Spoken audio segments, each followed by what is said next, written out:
Hello, namaste. This is Danfe TV. On today's news, we have a report titled "Is Back to the Future: Tracing the Roots of China-Pakistan Cooperation."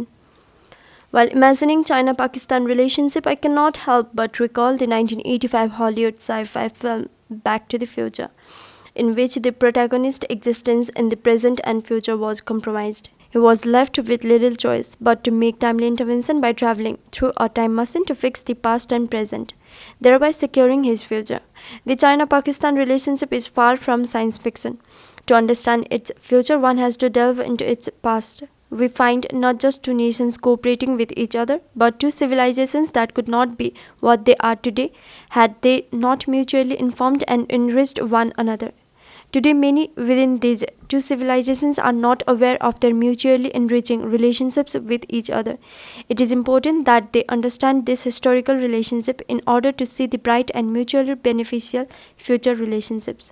Most Chinese people reside inside China. On the other hand, 220 million Pakistanis are only 11% of the nearly 2 billion Islamic civilization. China-Pakistan cooperation, therefore, is not between two entire civilizations. Pakistan is only one of the 57 Muslim countries.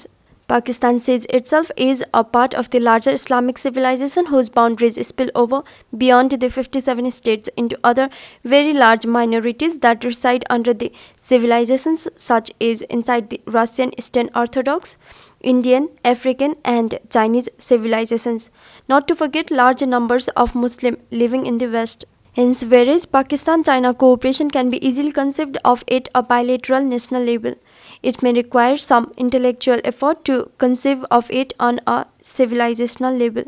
In traditional Islamic and Chinese cultures, the whole is considered more important than the part. To gain an insight into the past, present and future of the Pakistan-China cooperation, we must not lose sight of the relationship between the two wholes, the greater Chinese civilization and the greater Islamic civilization.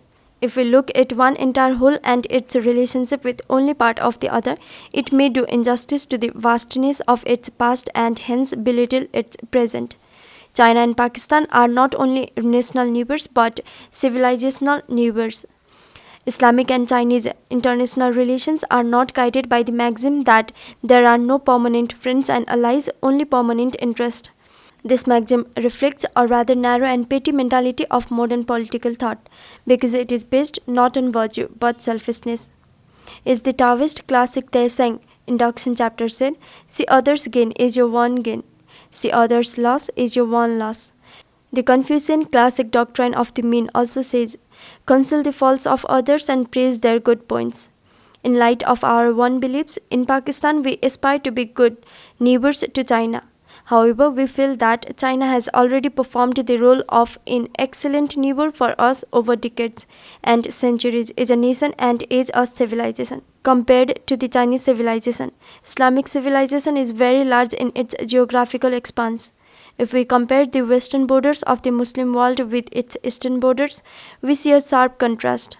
Unfortunately, from crusades to colonialism to temporary Islamophobia, we see an adversarial relationship with the Western world whose painful memories live on after 1492, when Muslims and Jews were expelled from their 8 centuries old domiciles in Europe. On the eastern borders of the Islamic civilization, however, there is no 1492. Instead, we find cooperation, integration and connectivity. The Silk Road is living proof of how people, goods and ideas traveled across the Eurasian continent and enriched everyone along its path. Chinese familiarity with this region predates Islamic civilization. Monk Maranatha spread Buddhism in China and South Korea from Taxila, today's Taxila, near Islamabad. Similarly, under various Chinese dynasties, spiritual and scientific ideas traveled omnidirectionally across different parts of Asia. This condition was a norm until the rise of the modern West, when the civilizations succumbed to narrower and parochial national identities. Today, when the contemporary Chinese scholars talk about the rise of a civilization, partnership between civilizations gives great hope to the Islamic world that the chance to overcome the 19th century externally imposed fragmentation is not far away. After all, the Islamic world was always a system of sub-civilization states, just as China was a civilization state. Out of the 2 millennia-old history of the Silk Road, over a millennium of its story is also part of Islamic and Chinese histories. The later millennium of the Silk Road was more secure than the earlier one because of the security provided by various emperors, kings, caliphs, and sultans. Without adequate security, there could not be any trade. Hence, in light of history, China-Pakistan Economic Corridor is not a new thing. It is a revival of an older phenomenon which unfortunately halted temporarily.